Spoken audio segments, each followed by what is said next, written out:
So, I have no clue what episode we are on. I totally forgot to check up where we are, but we are closing into a finish. Last time we finished this last window and we fully finished the door. And today we have a bunch of options in what we want to do. We can work on the house, we can work on the snow, or we can work on the fence. Yeah, it was a joke that we have very many options of what to do because we are slowly but surely getting a little bit more and more done and completely finished. It feels so good. So, yeah, maybe I should also tell you we are doing the Raccoon Cabin, that is part 1 in the Frosty Forest series by Cottage Needleworks. And this is, if you are new, then welcome. It's lovely to have you here. This is a series where I have done all the stitching on camera, as long as some of it hasn't been out of focus, but I have been talking with you guys all the time while I have been stitching on this. Or not always talking, sometimes just stitching with sound, but whatever. So yeah, I'm doing all 9 of the patterns in the Frosty Forest series on one big piece of pattern. So this is the first one. This is placed in the top middle of the pattern. So there is going to be pattern number 2 is here. And I think number 8 is here over on this side. Number 9 is in the middle, and the other one's like goes around in a spiral circular shape, basically.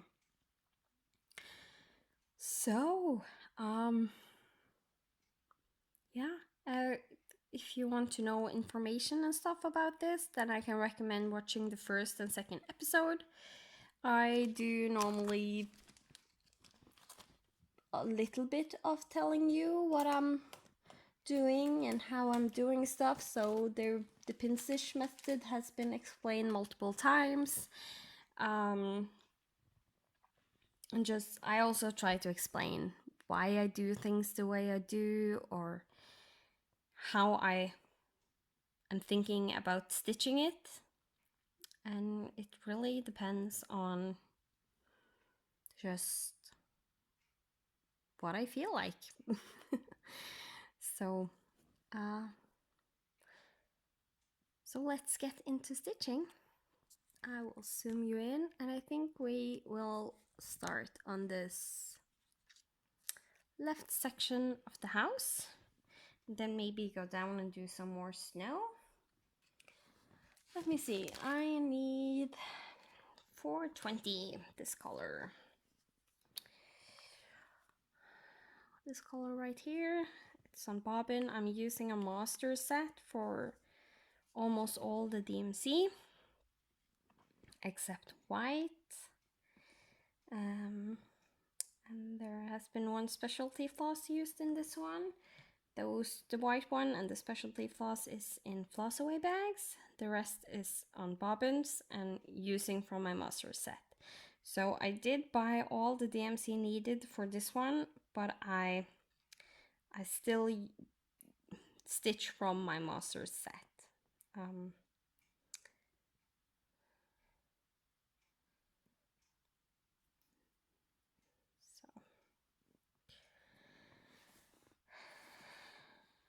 Okay.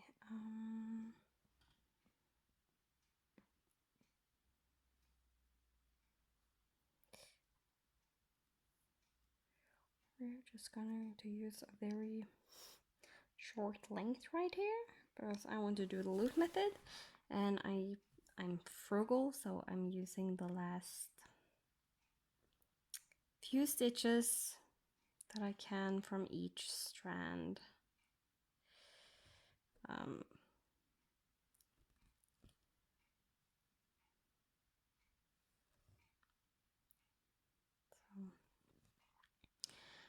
This pattern on the wood panels on the house is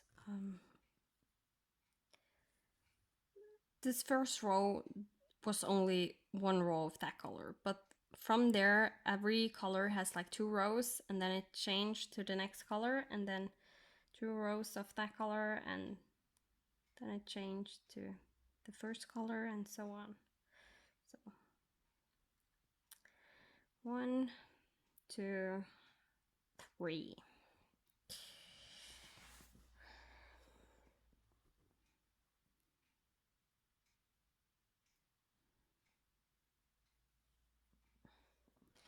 So I'm basically just doing the rows and then parking where it's supposed to be the next time.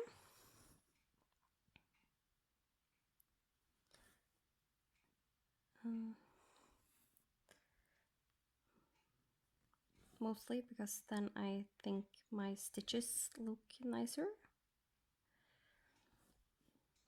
And I'm stitching with the wrong needle.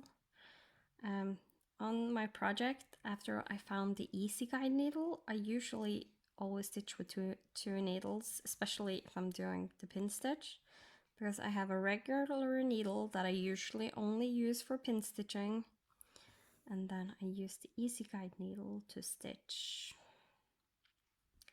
when it's not a pin stitch, like now. But, oh well. Luckily there is no boxed in stitches right here, so it still looks fine. 1, 2, 3. Because the easy guide needle, if you have some, like when I was in the windows right here, I did this green blue color last, this green mint color, and I did it with the easy guide needle, and all these stitches you can see are fairly boxed in. They look really good because I use the easy guide needle, because usually they don't look that good. And this one, I think maybe I will have to pin after this one. I don't know if I have enough stitches left.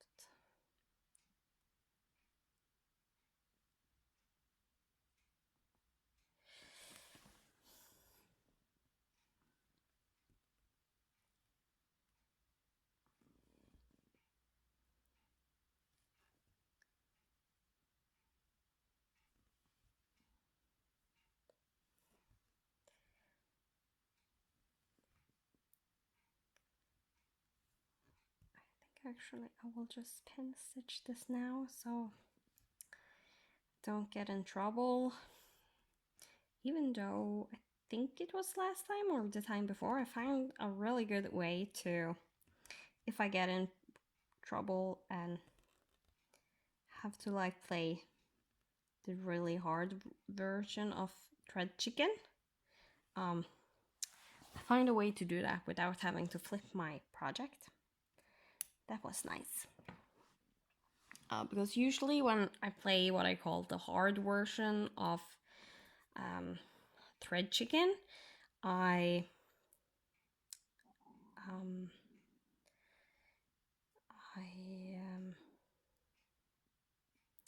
words. I do like pull the length through, but the needle is too short to like bend around like this and still have the floss attached. So I will pull it through and then flip it to the back, thread the needle, and then pull it through the hole again, and so on and so forth until it's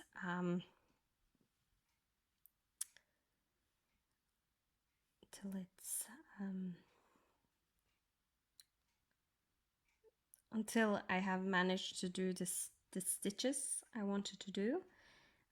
Usually I can only get a max of 4 stitches after the thread fall off the needle. And that's the max amount. So there is a limitation.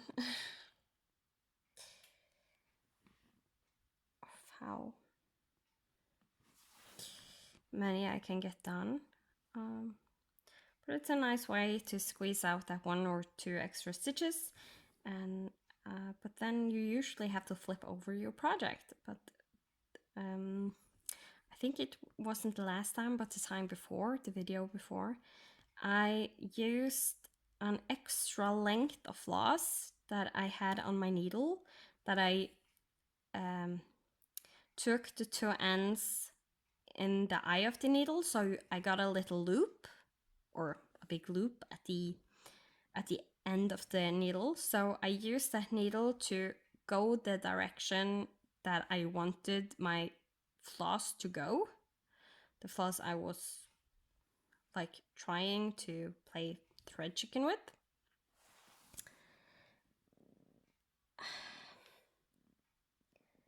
And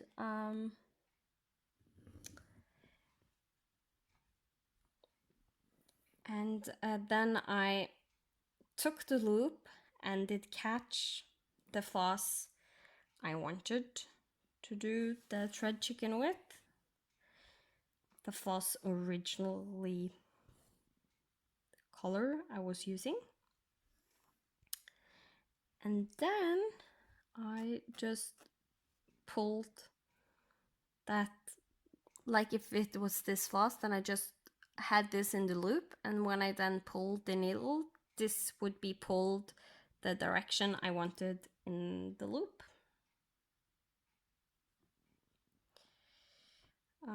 So that was nice.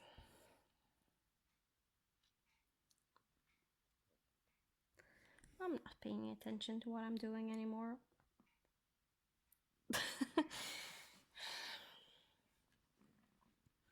So yeah, that was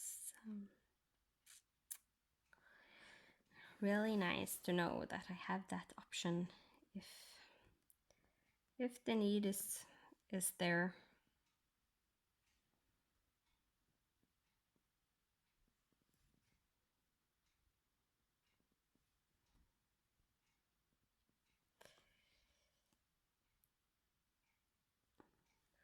Which I actually think I'm going to have to use. So now you can see it in action, what I have been talking about.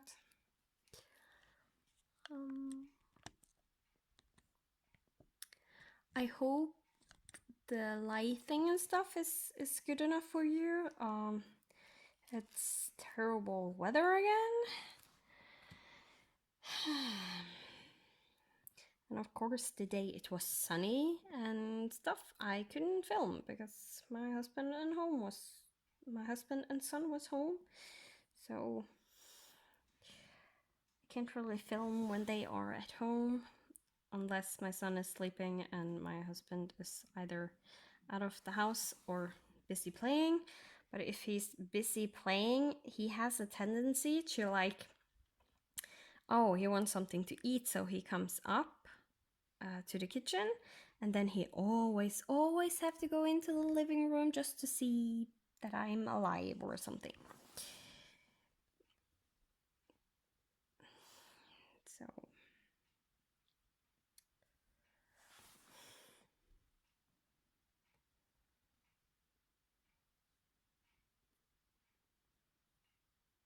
and the reason I don't do more than like up and down is because you really can't, like, I can't continue just doing it, or else the floss will not pull through. Yes, I did test that out once, just to see how many ups and downs I could do before the floss said stop, or like ended up breaking.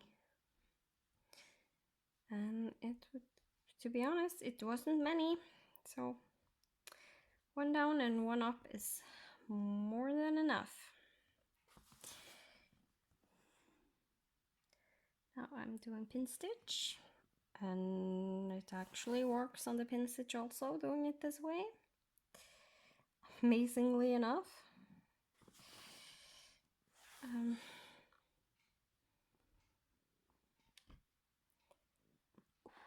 That pulled a little bit too much because I was so far down on. Let's just like that. That's good again. It's sometimes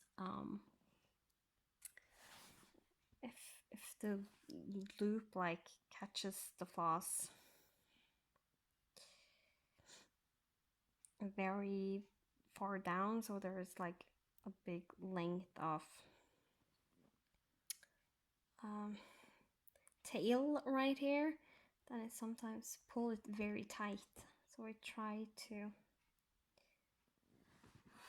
not do that. All right, that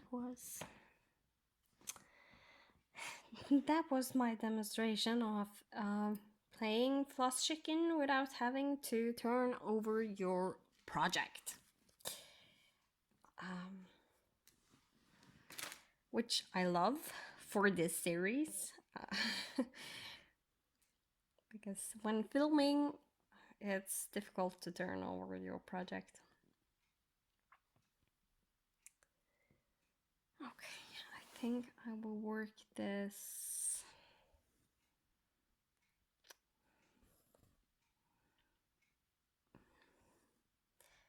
We'll do these first. I think maybe I'm unsure if I want to go the whole width over with this one, or if I should just go to like the window frame and stop there, or something like that. Yeah, I actually think I am going to do that.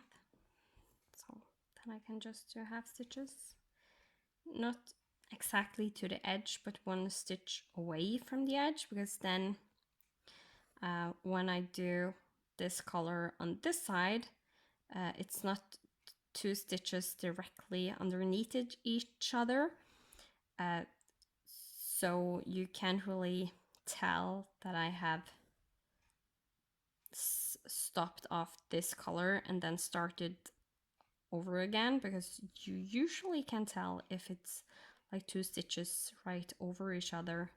The same way you get lines on a full coverage project when you stitch, and if you don't feather a little bit, then a lot of people you can see lines. I am one of those people because I have a very tight tension, even though I try not to, especially on this one because it's on a very soft linen, and the pulling stitches on this one, it doesn't look good at all. So I have to be careful about my tension. And sometimes it has worked out great.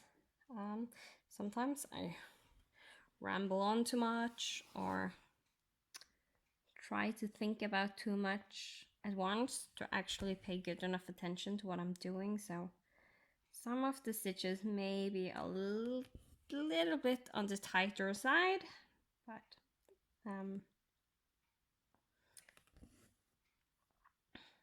it still looks decent. And I don't think you can tell. I can tell, but I don't think you can tell, and that's fine. Okay.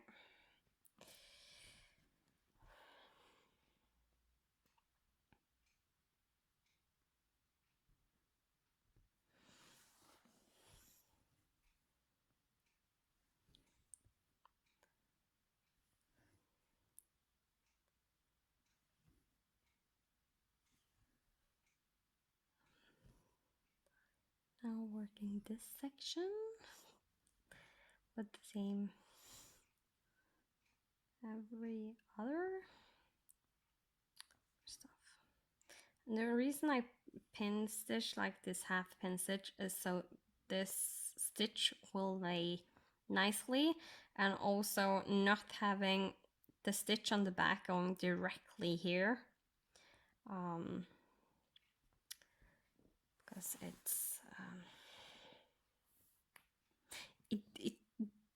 shows through sometimes on the back, not on the back, on the front, especially if I stitch too tightly on one stitch.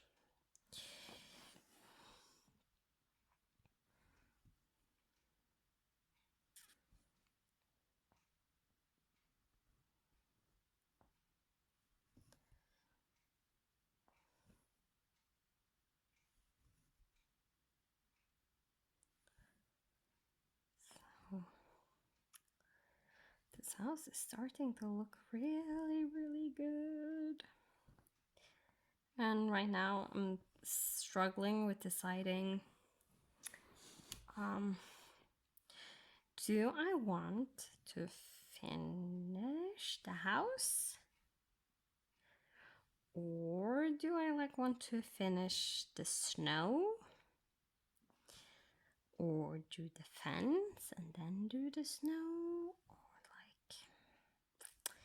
yeah, options.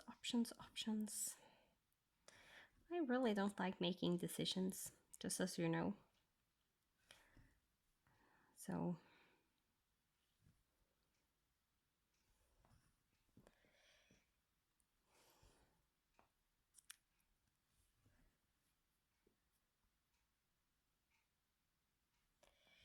but it is nice to finish off, and I usually do work from the top down my patterns.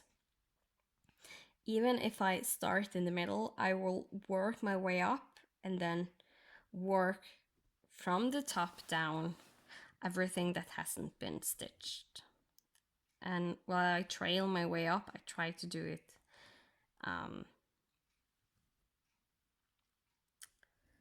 as little as possible, if that makes sense.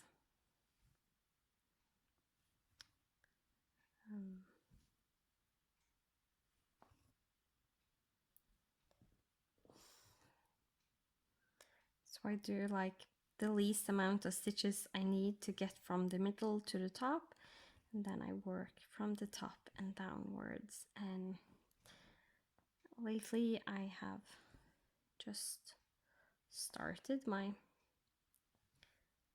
stitching from the top.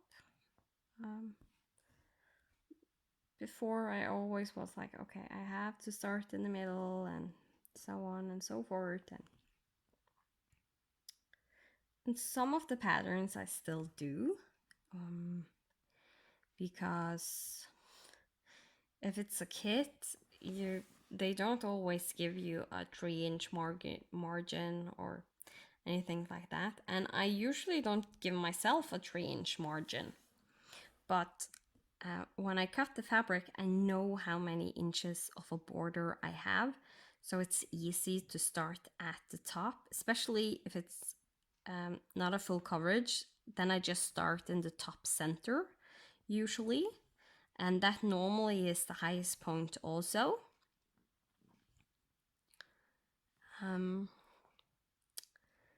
But if it is a kit, then it's a little bit harder to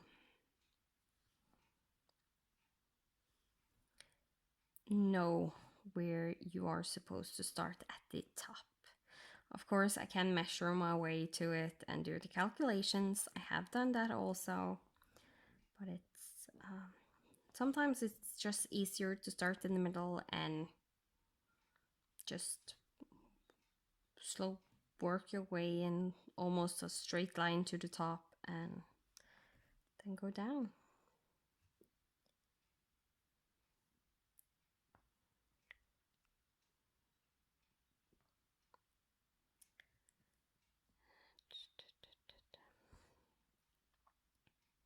And yes, I know I do the pin stitch a little bit lower because I'm parking the floss right here.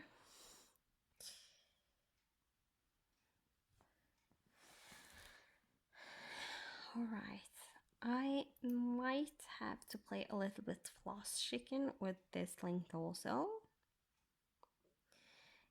And now maybe some of you are like, oh no, she never should have found that method. She is going to play floss chicken all the time. Yeah, I'm frugal.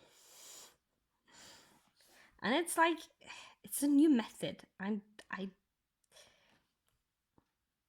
just give me a few times doing that method and I will be bored. I promise you. Or if, no, I don't think I will play floss chicken in all honesty, because there's not enough length to both do. I have basically 4 stitches left. I have these 3 plus these 2 legs, and 2 legs equals 1 stitch. And do those 4 stitches and do the pin stitch. That doesn't work. That's not enough. So, oh well, have to play another time. Maybe that's what I should call this series. Come play with me. That would be a fun name.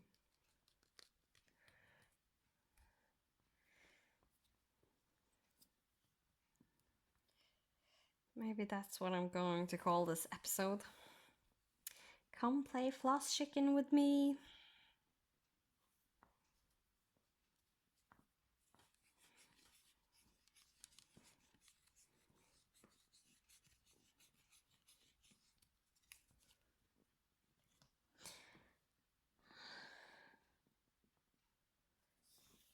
So,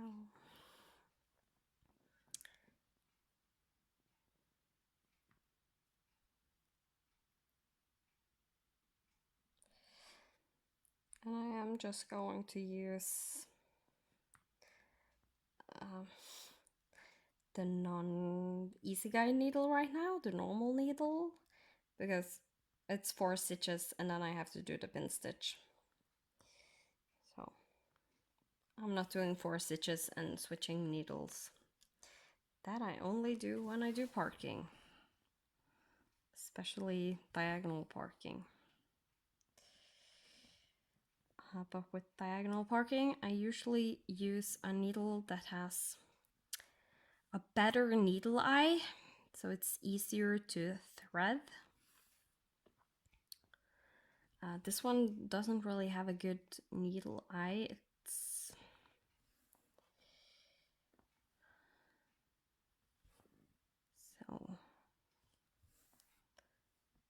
But I am going to use this needle until it breaks. That's usually when I stop using a needle, if it breaks. If it bends, if it tarnishes, I still use the needle.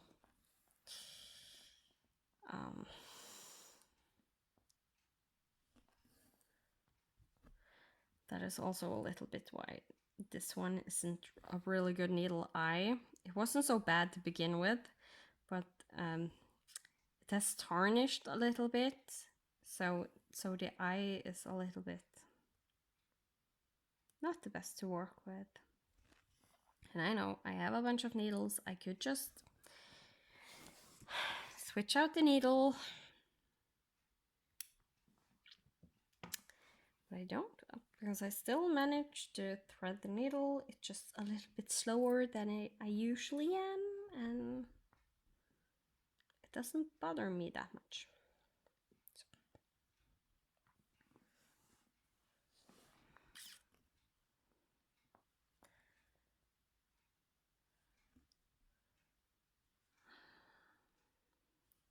I should have used other needle because I have to do a pin stitch soon.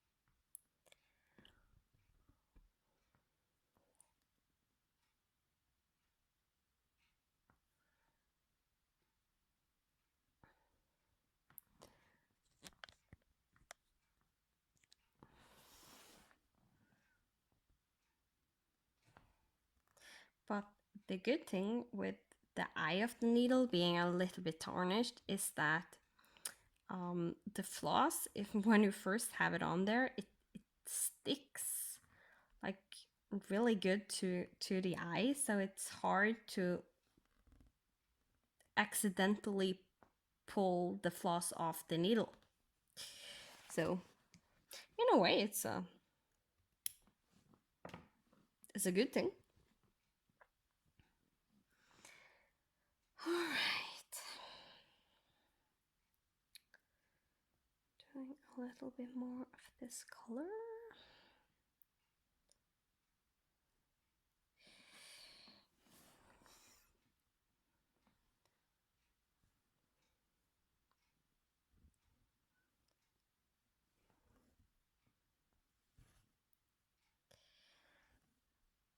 Just going to do one stitch at a time until I have passed this pin stitch, just so I don't make trouble for myself when doing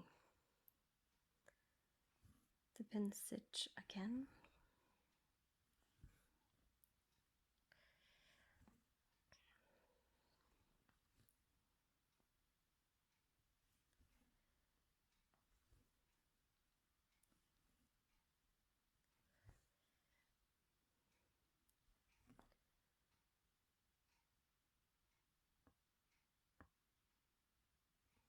Actually, I'm going to do the pin stitch here.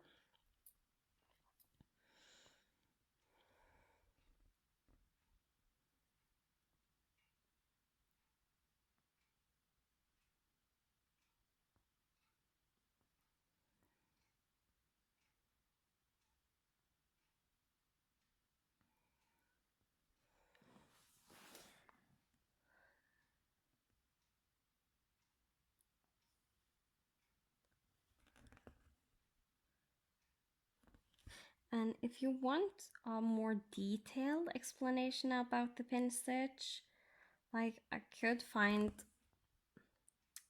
one of the other times I film, I could like find a piece of paper and show you on the piece of paper where I would go up and where I would go down.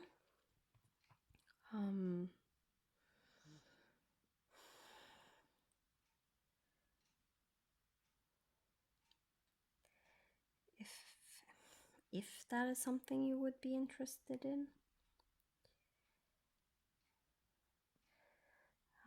Because I know sometimes when doing the pin stitch, even though I zoom you in everything I can, it still can be some people learn differently. Some people learn by seeing me actually doing it. Somebody needs a visual like on a paper and then draw and explain. Some people just need the explanation, like saying the words. Some people even might need someone to sit there with them while they do the pin stitch to actually understand how it's done. It's just we learn differently. And sometimes our brain starts to think that something is more complicated than it is. And you kind of like don't get what the person is saying. You can't wrap your head around it and your brain just freezes, and so we learn differently. I can't show you like that you sit here in real life and stitch with me unless you come to where I live, which most likely is too far away for you.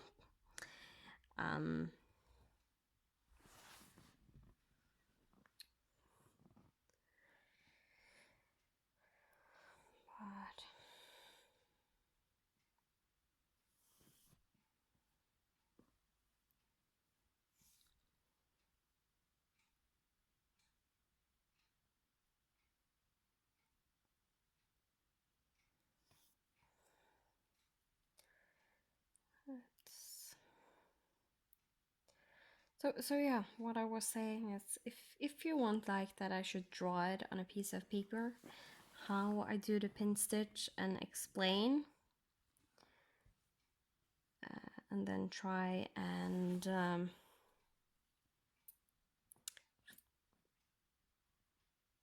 do the pin stitch right afterwards, so you can see it.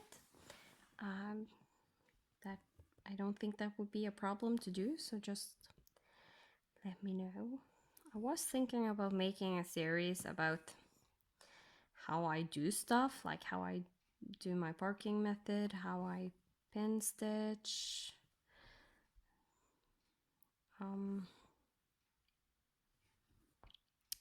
Just never getting around to it because it will take a lot of preparations to do. So in a way it's easier to just on these A to Z stitch with me show you, and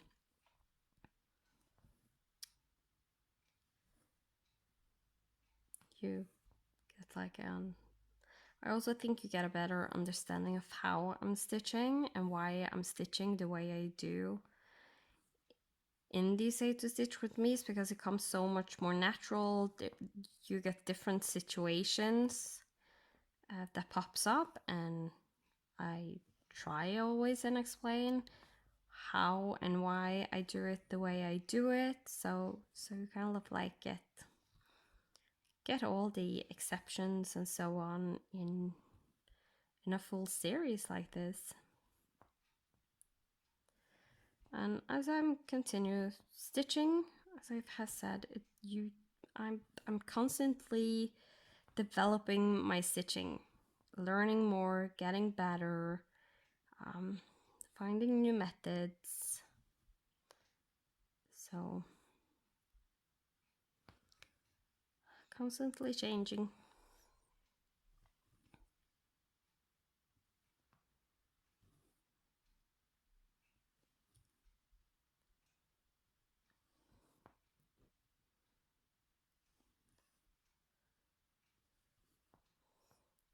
And yeah, I just continued doing those.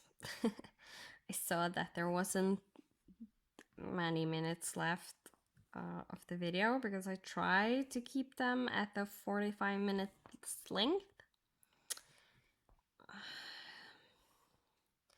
I could maybe do them down to half an hour if that suits you better. But I feel like 45 minutes, it's a nice length for a video with a stitch with me, because you usually, the reaction I have is most people actually stitch while watching me, so then it's a nice way to do it that way.